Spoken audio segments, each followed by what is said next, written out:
మృకండు మహర్షి ఎవరుంటారండి అలాగ మార్కండేయుడు తండ్రి, ఆయనకి సంతానం లేదు, శివుడు కోసం తపస్సు చేశారు. శివుడు ప్రత్యక్షమే ఒక ఆప్షన్ పెట్టాడు అక్కడ, ఏబిసిడి. 100 ఏళ్ళు బతుకుతాడు దుర్మార్గుడు కావాలా, 16 ఏళ్లకే వెళ్ళిపోతాడు సజ్జనుడు కావాలా అని అడిగాడు.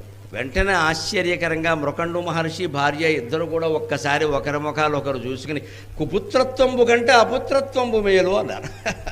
చెడ్డ కొడుకు పుట్టడం కంటే పిల్లలు లేకపోవడం మంచిది కదయ్యా, అందుకని మాకొద్దు 16 ఏళ్ళకి వెళ్ళిపోయినా మంచిదే, మంచివాడిని ఇమ్మని అడిగారు.